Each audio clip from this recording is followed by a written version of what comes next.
Hi, I'm Zeke with the Eastside Church of Christ in Baytown, Texas. Thanks for joining us for our 5 by 5 by 5 Bible reading for the week of July 11th through the 17th, 2021. This week we're going to be reading through the letters of Titus, Philemon, and Jude. So let's take a look at what they're about.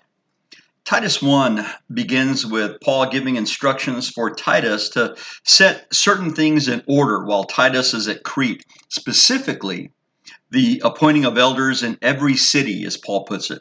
And this tells us something very basic, yet very important about the eldership. There was to be a plurality of elders in every church. The reason being, Paul says, there were false and rebellious teachers in Crete who needed to be silenced. In Titus 2, Paul informs the evangelist to teach various groups their responsibilities. The older men, the older women, the young men, the young women were all to be taught their roles in the local church and to exercise them as well as slaves and masters. And all of this instruction is rooted in the grace of God, which was delivered to Christians in order to deny sin and embrace godliness.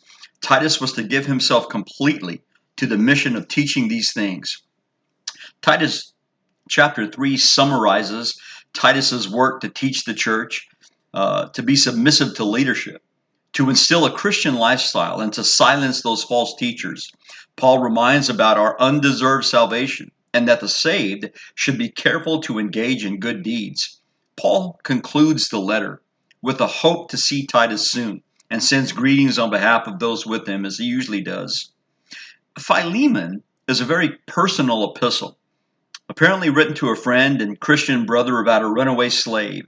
Paul, a prisoner at this time, pleads for the healing of the fractured relationship based on the relationship both slave and master share in Jesus.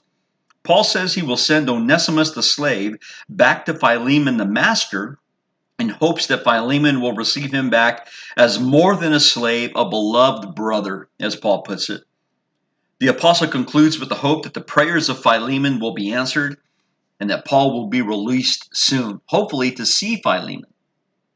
Jude, another very short letter that is packed with urgency. While Jude was at first thinking he could write of their shared salvation, he instead wrote encouraging the urgent defense of the faith. False teachers had crept into the church unnoticed, but must be dealt with in an authoritative way. Jude speaks of angels who fell, Sodom and Gomorrah, which were destroyed, and compares them to the evil men who speak against sacred things.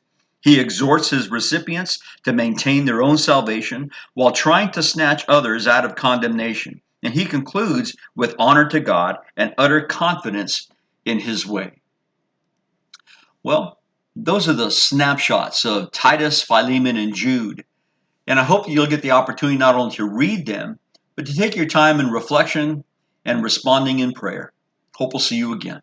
God bless you.